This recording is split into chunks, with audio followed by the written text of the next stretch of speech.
우리를 성보라고 그러죠. 성보. 거룩할 성자, 따를 거자.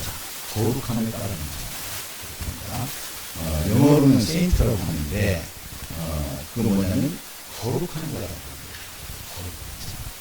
원래 이 거룩이라고 하는 단어는 사람에는 쓸 수 없는 거랍니다.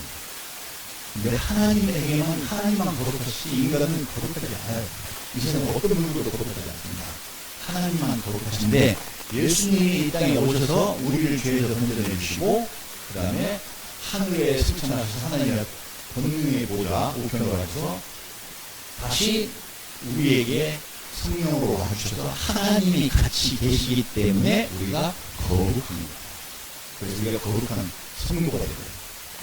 그러면 하나님 우리가 같이 계셔주시는데, 그럼 나는 진짜 과연 거룩할까에 대해서 한번 생각해볼게요. 거룩하려면 네 가지 조건이 갖춰야 돼요. 네 가지 조건. 첫 번째가 뭐냐? 확실한 신적인 소속감이 있어요. 나는 세상에서 산 사람이 아니야. 나는 하나님께서 사는 사람이야. 라고 하는 그 확신이 있어요. 어떤 일이 있어도 세상에 아무리 나를 잡았거나 세상을 뛰어가거나 나는 하나님께만 드리는 나는 하나님의 다스라는 확실한 소속감. 첫째. 두 번째. 변하지 않는 방향성이 있어요. 주님이 저기 계시면 나는 계속해서 저쪽 방향으로만 가지, 가다가 싹 방향에 틀리든지 아니면 거꾸로 돌아서든지 이건 거룩이 아닙니다. 내가 아무리 천성에 가까이 와서 천성에 가까이 와서 이게 요거 코앞이 천성 문이라고 해도 거기 들어가기만 하면 된다고 하더라도 거기서 방향을 틀리면 오로지 변하지 않는 방향성이 있어요. 그래야 거룩합니다. 또 세 번째는 영육간의 깨끗함. 영혼이 깨끗해요. 마음속에 음란하고 더러운 생각이 들어가면 이건 거룩이 당연히 아니죠. 또 살아가는 행태 자체가 거룩하지 않으면 그건 거룩할 수 없는 겁니다. 영혼도 깨끗하고 그 다음에 살아가는 삶도 깨끗해야 비로소 거룩의 조건에 들어갑니다. 또 네 번째는 세속적인 한계를 뛰어넘는 헌신이 있어야 돼요. 그런데 그렇게 잘 살았어. 근데 마지막에 하나님 들어가. 저민족을 입고나기 위해서 누군가 한 사람을 다시 희생해야 되는데 내가 뭐 이렇게 아유 좋아하겠다 이런 일이 거룩이 아닙니다. 내가 내 인생이 거기에서 내가 십자가에 못 박혀 죽을지라도 나는 하겠습니다. 한계를 뛰어넘는 하나님 앞에 세속적인 한계를 뛰어넘는 그 헌신이 있어요. 이게 거룩. 우리가 이런 것이 우리 속에 저는 그렇게 살펴볼 때 다 있어요. 있으시죠. 근데, 그것이 아직까지 완벽하지 않은 부분이 있죠. 예를 들어 마지막에 얘기했던, 세속적인 한계를 뛰어넘는 헌신. 네, 그렇게 해야 되겠어요. 그런 마음은 있으시면, 하나님께서 부르시면 그렇게 하겠다. 근데 이제 막상 그런 상황에 닥쳤을 때, 정말로 그걸 제대로 뛰어넘어가는 상황을 되겠죠. 이런 식으로, 여러분이 그런 일이 필요합니다.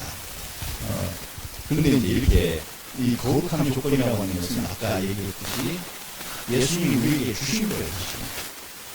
우리가 거룩하게 된다. 그래서 마지막에 하나님께서 얘기했죠. 너희를 향하신 하나님의 뜻인 것이니 너희가 거룩히 됩니다. 근데 못 받아서 문자로 얘기하셨어요. 그리고 예수님께서 내게 오는 자는 내가 그에게 내 몸에 대해서 내가 짓는 거룩히 되라는 몸의 명입니다. 그래서 이런 노래가 나와요. 성경에서 내용이 그렇게 나오는데 그런데 우리가 양심적으로 생각을 하면 왜 우리들이 보니까 세속적인 욕망은 하나도 없어요. 그런 거리 정말 하나도 없어요. 보니까 있어. 아까 얘기했잖아요. 우리가 성전이라고요.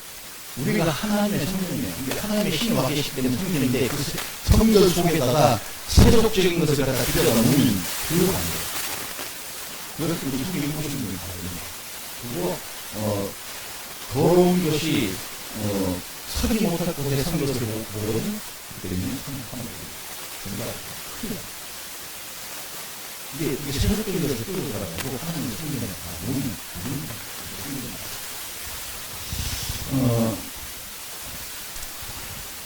근데 이제, 아까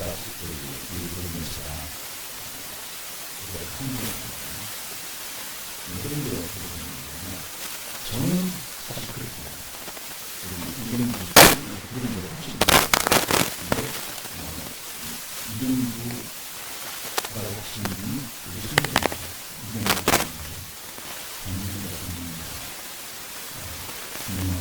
이정부 이게 성공적인데 이 안에 한시 같이 계시거든요. 다른 게 아니라 거룩하신 분들이라고 내면은 다 그렇게 돼요.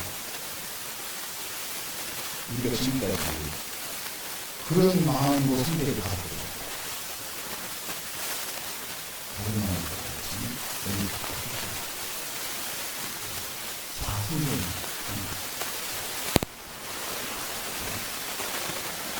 오늘 이야기를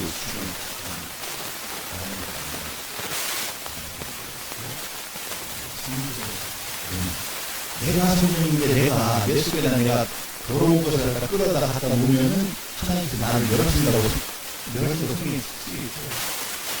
그럼 다른 사람도 성령인 거예요. 다른 사람은 성령인 거가 아니라 다른 가치를 이스라엘 속에 가치를 우리가 성령인데 나만 성령인 것이 아니라 우리가 다 성령인 거예요. 개개인별로 다 성령인 거예요. 그리고 그 성령들이 모여서 하나의 교회가 되는 거예요. 그러니까 교회 전체에다가 더러운 것을 갖다 놔도 당연히 안 되죠. 그렇지만 우리 개개인의 사람들이 우리가 세속적인 영향을 미치거든요. 내가 나를 더럽히고 거나 다 성전된 다른 영혼을 더럽히는 것도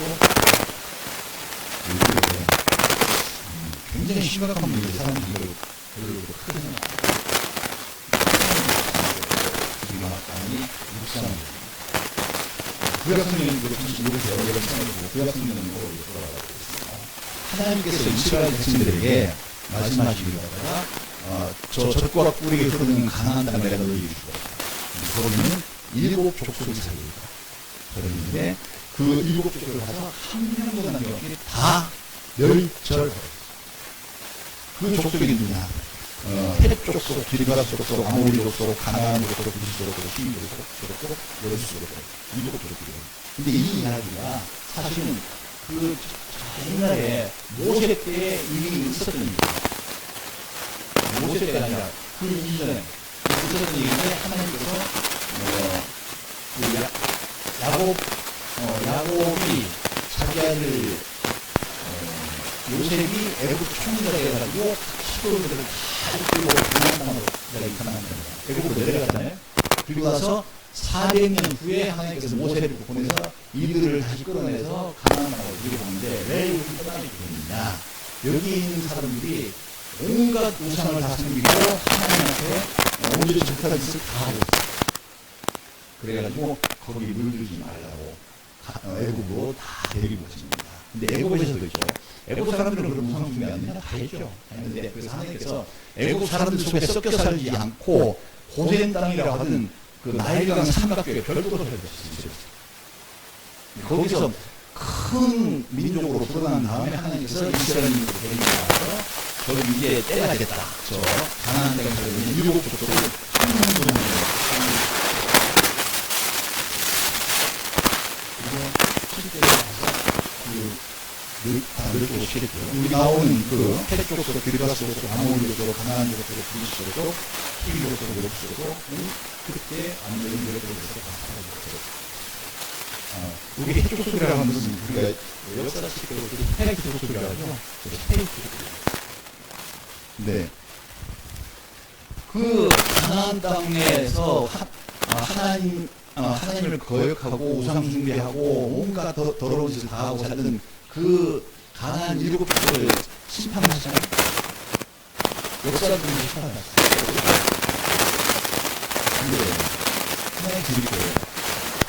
어느 한 여러 민족을 다 없애는 그런 신분들이 있거든요.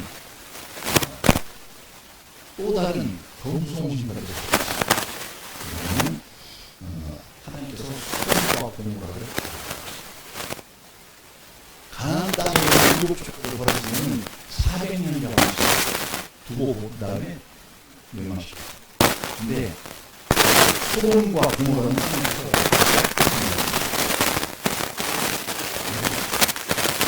우리가 천국의 민족은 아브라함이 정말 있는데 어떤 성민들이 아브라함이 아마 본능적으로 느끼는 거예요.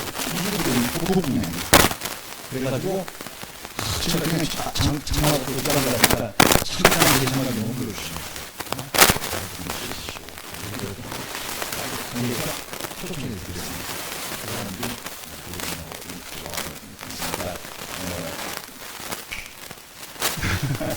이렇게 영적인 문제들이 생기는 우리가 중요한 일들이에요.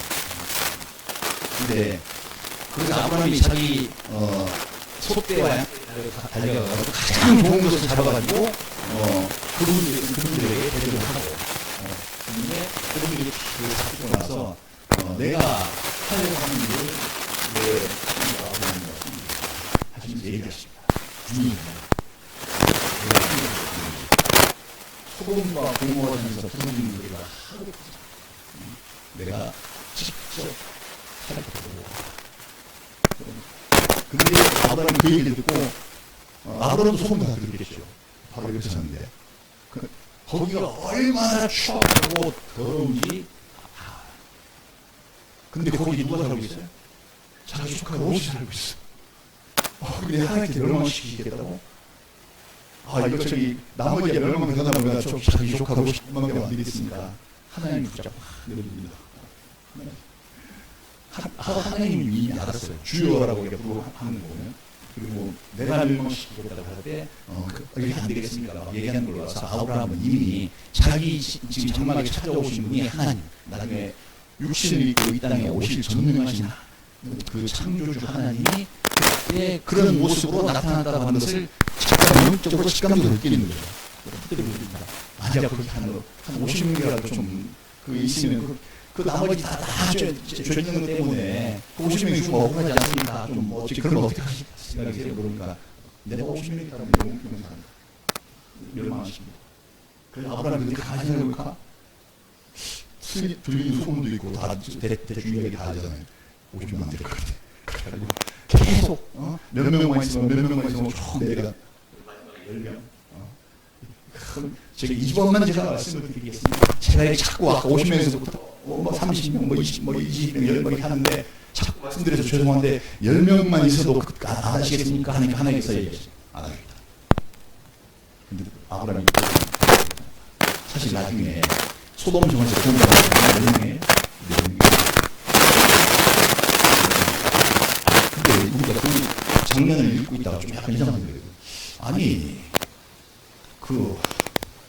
인간이라고 하면 원래 그렇지 뭐 다 죄덩어리고 지죽시방 위해서 사는 것 뭐 그렇게 막 그냥 성적으로 물러나고 막 그렇게 살아가는 거 그냥 뭐 그런 건데 그것 가지고 또 하나님께서 그렇게 화를 내셨을까? 왜 거기를 그렇게 갑자기 하늘에서 불멸을 해가지고 남김없이 깡그리 다 태워주는 것이 지금도 이스라엘 하는 사회에 가면 그 소돔과 고모라 성의 유적이 막 발굴해서 나온 게 있어요. 발굴하는 게 있어요. 실제로 있었습니다. 왜 그랬을까 싶은데 성경을 계속 읽어내고 다 이해가 갑니다. 그래서 두 천사와 하나님이 소돔을 향해서 갔습니다. 갔는데 소돔성 안에서 어떤 상황이 생겼느냐 소돔성에 다 갔는데 이제 하나님은 하나님이시니까 자기의 정체를 이렇게 전능하신 상태로 사람들에게 안 보여주신 거죠. 근데 사람들 눈에 천사가 보였어요. 천사가. 근데 소돔성에 있는 놈들이 침을 질질 흘리면서 막 달라붙는 거예요. 왜? 성경에 보면 그 자들을 끌어내서 상관하려고 한다. 강간하려고. 근데 사람들이 막 몰려서 근데 딱 그 성에 아브라함의 조카 롯이 살고 있었잖아요. 근데 롯이 막 살피다 보니까 정말 잘생기고 거룩하고 아름답고 큰 사람의 길이 들어오네. 저 사람 여기 이 골목 이 길거리 지나가다는 큰 동네에 생겼네. 그래갖고 자기 근데 자기 집을 근데 그게 벌써 소문이 다 나가지고 그 롯의 집을 그 소돔성 정말 뭐라고 표현해야 될지 모르겠는데 미친 뭐들이 다 둘러쌌어. 그리고 내돌아오면 난리를 칩니다. 도시 밖에 나가가지고 그 사람은 여기 폭동이 날 것 같으니까 자기가 시도를 달리겠냐. 야, 이러면 되냐. 막아야 돼. 차라리 그렇게 할 것 같으면 아직 저기 남자 경험이 없는 내 두 딸이 있는데 내 두 딸 데려다 그냥 해라. 그 사람들이 무슨 잘못이 있다고 이렇게 하면 안 된다고 막 하니까 그래도 폭동이 나려고 하니까 천사가 롯을 잡아서 집안을 끌어들이고 문을 닫아버리고 그 밖에 왔었던 자리에 문을 다 어두게 말고 어디가 입구인지 어디가 뭔지 찾아내고 도리가 그리고 롯에게 얘기했죠. 이 성을 떠나라. 근데 여기 이제 곧 하나님께서 심판하실 거다 하고 얘기했는데 떠나려고 하는데 그 사위가 있었던 모양이에요. 사위라는 얘기니까 사위가 농담으로 이렇게 하늘에 불변하게 된다고 뭐 그런 거였어. 살면서 한 번도 그런 거 본 적 없는데.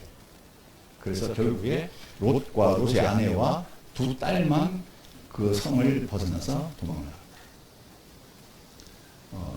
근데 하늘에서 그들이 성을 벗어나자 불멸을 해서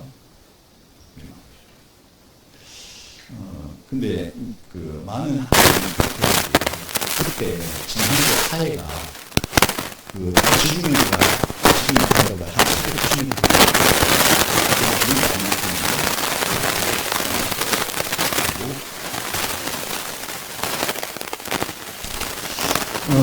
왜 그렇게 했냐? 사건의 요구가 있는 사건의 계획이 이건데 왜 그렇게 했냐? 그 소동성이 나니까 아들들이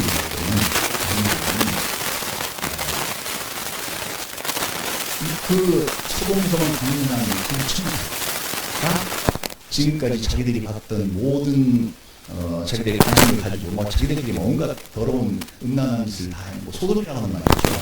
이게 어원을 보면 남색하는 말이에요. 남자가 남자끼리 섹스하는 거예요. 그러니까 뭐 그 정도까지 갔으니까 나머지는 얘기할 것도 없어. 나머지 그 성적인 물러나면 얘기할 것도 없는 그런 상태인데. 그런데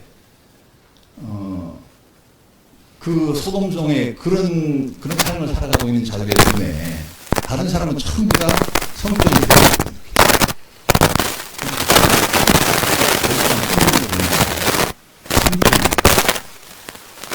근데 그런 자들은 거룩하면 거룩할수록 더 어려워요.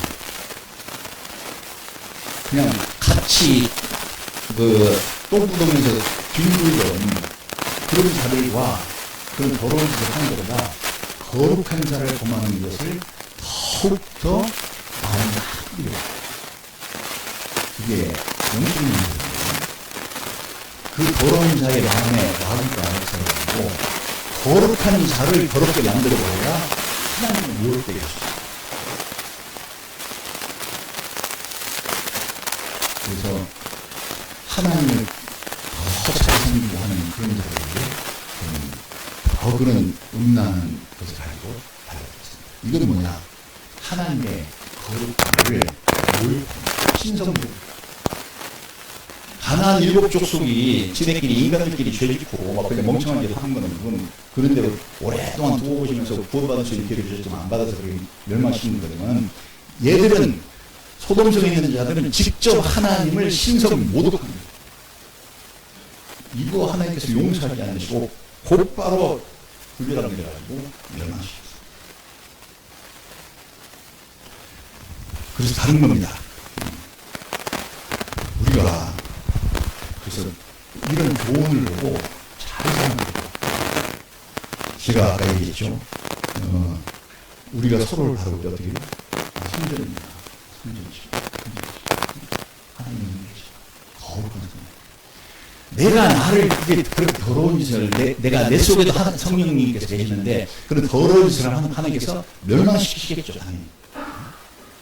근데 다른 사람에게 그런 것을 물들게 하려고 하면 똑같은 일이죠.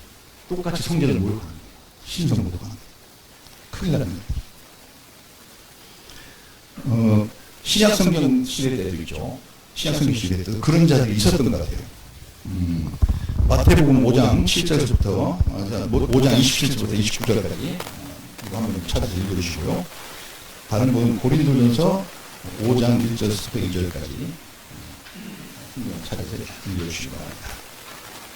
마태복음 5장 7절부터 29절까지 27절부터 29절입니다. 신약시대 때도 그렇게 음란한 생각으로 교회를 더럽히려고 하는 자들이 그 당시에 있었습니다.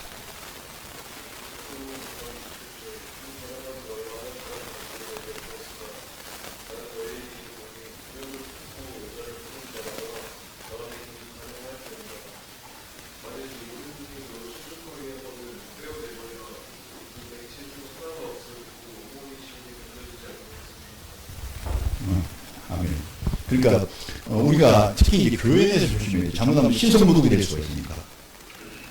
교회 밖에서 하는 것은 그 음란행위에 불과한 거지만 교회 안에서 거룩한 자를 향해서 음란한 눈으로 바라보는 것은 그거는 신성모독입니다. 그래서 얼마나 그것이 무서운 일인지 차라리 눈을 빼버려. 이렇게까지 예수님께서 말씀하셨어요. 고린도전서 5장 1절부터 2절 읽어봅시다.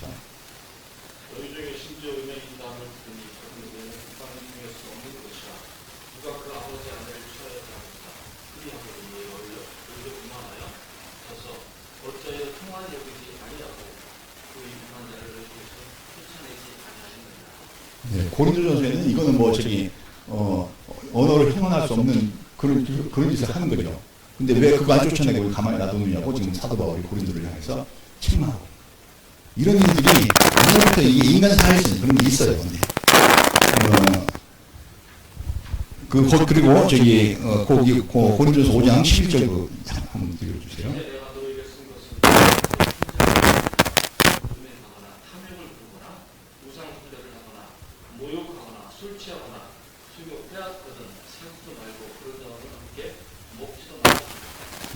거기 형제라고 하는 자들이 이러하면 사귀지도 말고 막 먹지도 말고 완전히 교회에 쫓아가는 거예요. 근데 거기 첫 번째 뭐예요? 음행하죠. 근데 음행이 누구를 향해서 했어요? 고린도 교회 외부인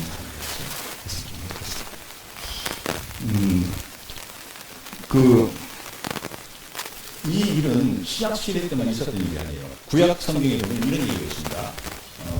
사무엘 통치자 시절 아직 이스라엘에 왕이 있기 전에 사사기 끝에 사무엘이 있었는데 여기 사무엘이 태어날 그 시기 직전에 누가 있냐면 엘리 제사장이라고 하더라고요. 근데 막 몸무게가 얼마나 많이 나갔는지 잘 뺏어지지 못하고 막 힘들었어요. 근데 그 엘리 제사장의 아들에 두 아들이 있었는데 홈리와 비누아스라고 하였어요. 엘리는 대제사장이고 대제사장의 아들이기 때문에 얘들도 제사장입니다.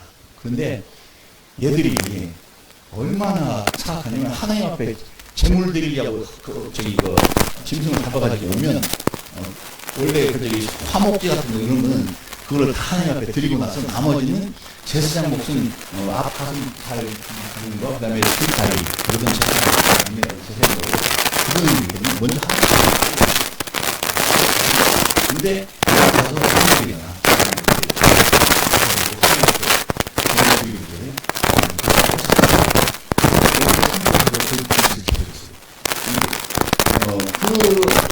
그것만 하게 하나님께서 막 당당히 하셨겠죠. 근데 하나님께서 여러분을 죽이기로 결정하신 그게 뭐냐?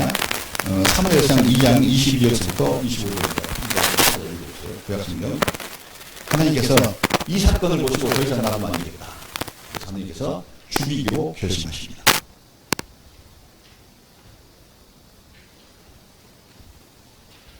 사무엘상 2장 22절부터 25절. 예, 2장이요. 2장 22절부터 25절. 예.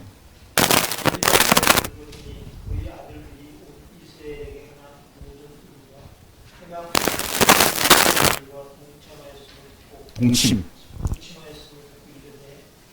너희가 어찌하여 이런 일을 하느냐? 제가 너희 아침을 모든 백성에게서 듣고 내 아들들아 그리하지 말라. 내게는 예수님이 좋지 않고 너희가 여호와님께서 범죄하지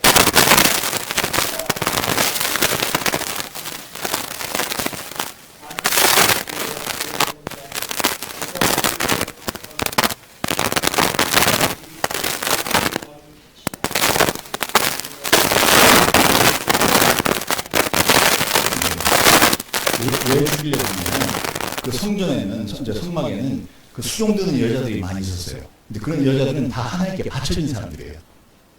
그러니까 결혼도 안 하고 하나님만을 위해서 살겠다 바쳐진 사람들인데 그 여자들을 꼬셔다가 제사장이라고 하는 홈리와 비나스가 데려다가 가서 잠자게 해요.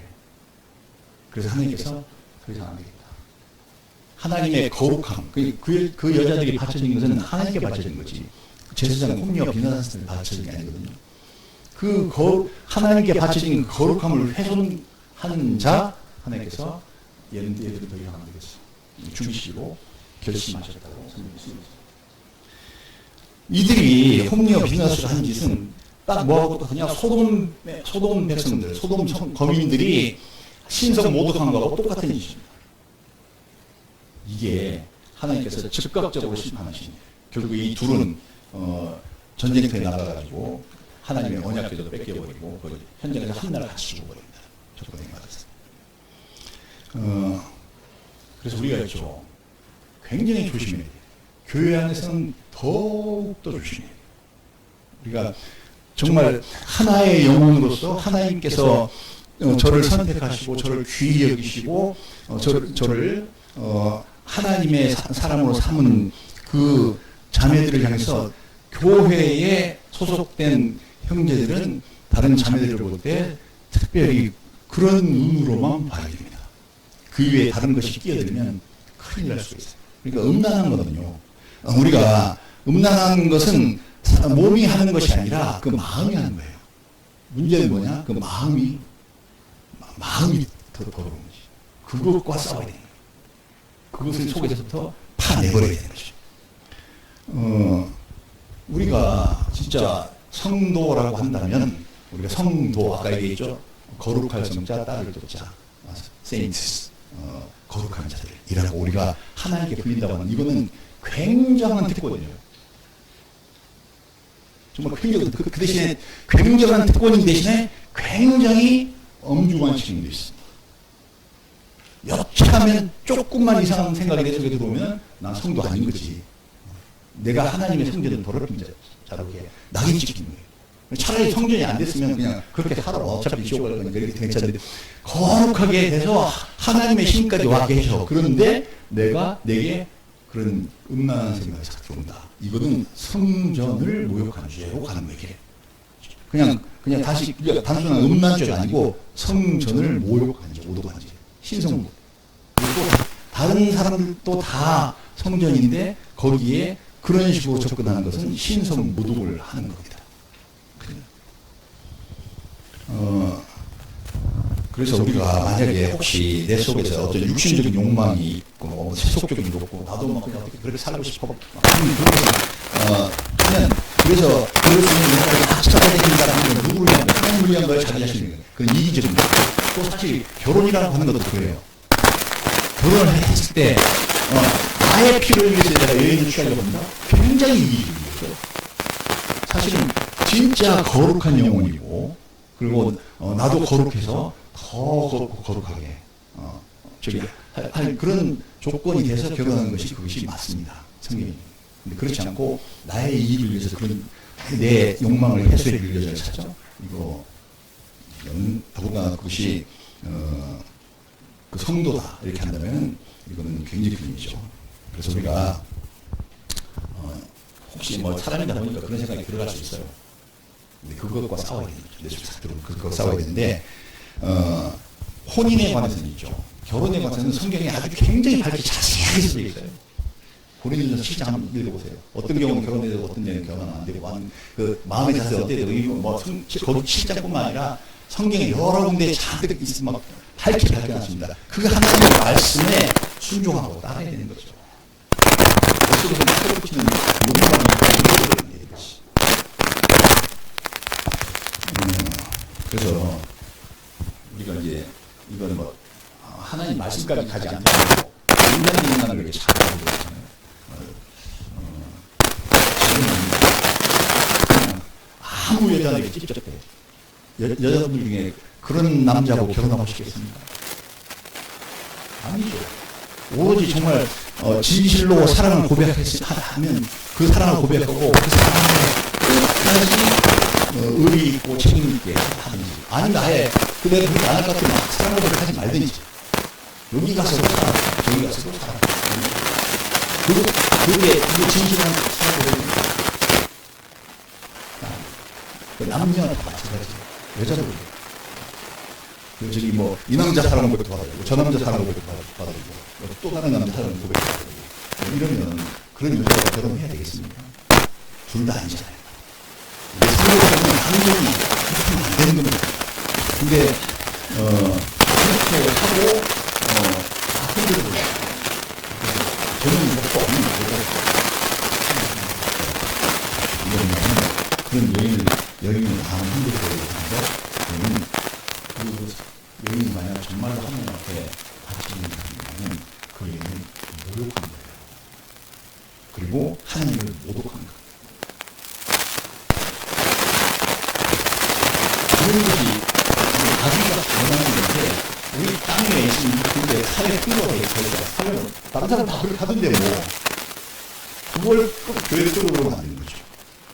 멸망의 자식들이 그렇게 해도 우리는 그렇게 하면 안 돼요. 내가 성도입니다.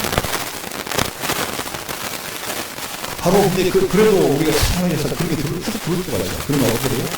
성경에는 뭐라고 얘기하면 피 흘리기까지 싸워요. 그 죄예요. 사람하고 다른 사람하고 치고받고 코핀에서 피 흘리기 싸우는 것이 아니라 내 속에 들어온 그 생각과 내가 피 흘리기까지 싸워요. 내 눈이 범죄를 하는 것 같아. 그래서 내가 통곡을 빼버려서 피나겠죠. 내 손이 범죄된 것 같아. 내가 복귀를 치고 내버려서 그랬더니 피나겠죠. 그 정도 마음을 하라는 거죠. 그러니까 히브리서 12장 4절 다 같이 한번 읽어봅시다. 히브리서 12장 4절.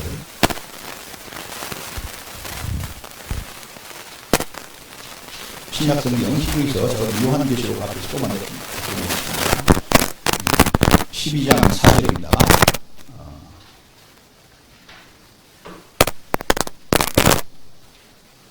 다 찾으셨죠? 같이 한 목소리 읽겠습니다. 시작.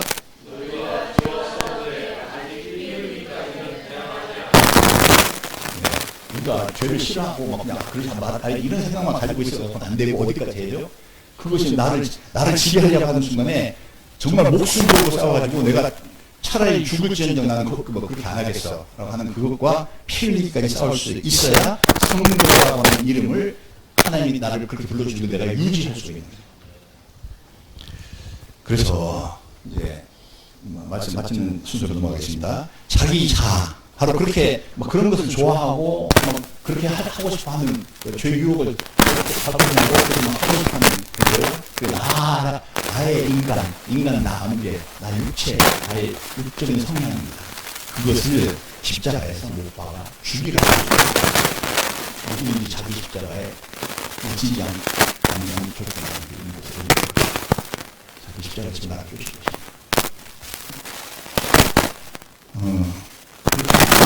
내 자아를 못 박는 게 더 낫지. 그렇게 못했으면 눈을 빼듯이 눈 빼는 게 쉬우면 눈 빼고, 내 자아를 십자가에 못 박는 게 쉬우면 내 자아를 십자가에 못 박고 이렇게 되는데, 하나님께서 원하시는 건 그거죠. 굳이 눈 빼고 팔 자르고 이렇게 하라는 게 아니죠. 죄를 좋아하는 그 마음, 죄를 달콤하려고 하고 그래서 세속적으로 살으려고 하는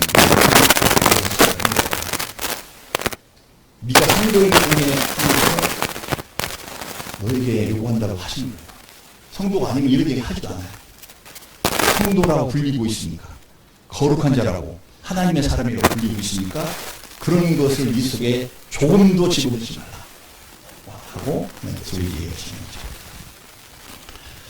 그래서 이제 정말 말씀 많이 드리는데, 앞으로 우리 교회 누가 오는지 않아요. 제가 이전에도 그렇게 선포를 했었어요. 그런데 교회에서는 우리가 그 앞에 내용이 충분히 이해를 하고 가능은 좋지만은, 만약 그렇게 이해 못했다고 하더라도 두 가지는 절대는 안 됩니다. 첫째, 돈을 빌려주지도 말고, 돈을 빌리려고 하지 마. 내가 정말 어떤 데 막 필요하고 없다고 하면 어떻게 돼요? 정말 필요하고 내가 하나님 돈좀 주시 기도해야지. 그거 하려고 뭐하고 그거 안 주시게 필요하면 주신다고. 내가 꼭 뭐가 필요하면 필요한 대로 다 주셔. 그러니까 내가 하나님께 받을 생각을 해야지 다른 사람을 의지해서 드려야 돼. 만약에 교회에서 만나가지고 맨날 자신받으니까 우리가 돈이 조금 막 길게 이긴다는 그 사람은 소리 유혹되니까 길게 막 내 사정을 얘기하는 사람의 긍휼을 하나 붙여버리는 게 있어. 이렇게 하는 순간에 빌려줬어. 그럼 어떻게 되냐?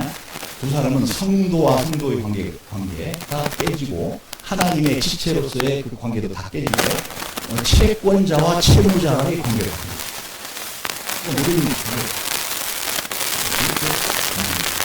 만약에 우리는 누가 정말 그렇게 힘들고 어려워한다 그러면 빌려주지 마시고 그냥 주세요. 돈 있습니다. 이거 조금 받을 생각 안 하고 주는 건 뭐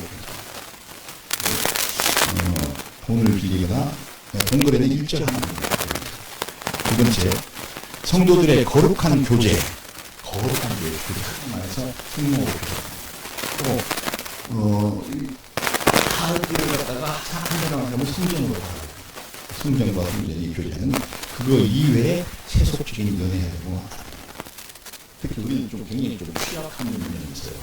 왜냐면 우리가 교정생활 근데 제가 교정생활을 오래 하면서 체험적으로 알게 되는데 그래서 잘못하면 있죠. 진짜 진실로 하나님 앞에서 드리지 않은 사람은 세속적인 욕망을 가지고 나옵니다. 그러면 어떻게 하느냐? 자기 자신을 굉장히 싸구려요. 하나님은 성도라고 부르고 거룩한 성도라고 부르고 정말 금이야 오게 하고 하나님을 귀하게 여기시는데 자기는 막상 자기를 굉장히 싸구려요. 그래서 아무나 그냥 여자 같은 누가 날 유혹해서 지금 기다리고 있었어 뭐 이런 식으로 받아들이는 거지. 남자들은 그냥 뭐 같이 지금 하는데 때리고 고생하고 하는 사람들에 대해서 아무나 그게 되면 저 여자도 나처럼 외롭겠지? 이런 식으로 가서 그런 관계가 이루어질 가능성이 있는데 둘 다 가장 문제거든요.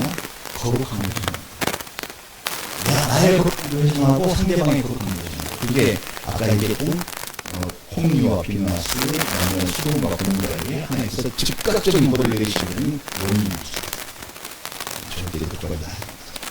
제가 이렇게 말하는 거, 저 목사님 말이야, 율법대로 하시는 우리가 생각하시면 이게 율법이 아닙니다. 하나님 때려주고 성도들과 교회의 거룩함을 지키고 유지하기 위한 유지할 수가 없거든요. 그게 같거든요. 우리 거룩함을 유지합니다. 그래서 우리 하는데 예수님께서 나한테 거룩함을 하는 그거를 즐거운 마음으로 주시다. 주님께서 우리 주신 거룩함을 즐거운 마음으로 주시다. 이렇게 하면 사실 그 사람에게 도움이 필요할 수 있죠. 하나님께서 하나님의 관계, 자기 가만히 있어요.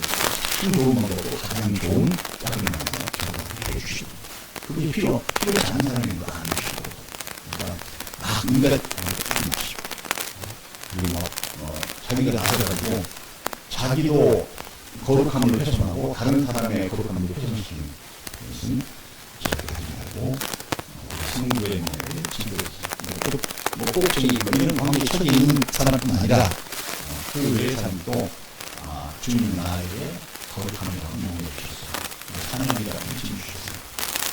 너무나 귀한 거룩함으로 제가 연결입니다. 그 사명을 내가 감당함으로써 하나님께 큰 상급을 받아들다. 하나님께 즐거움하고 이것을 하나씩 이루어 주시기를 예수님이 기도합니다.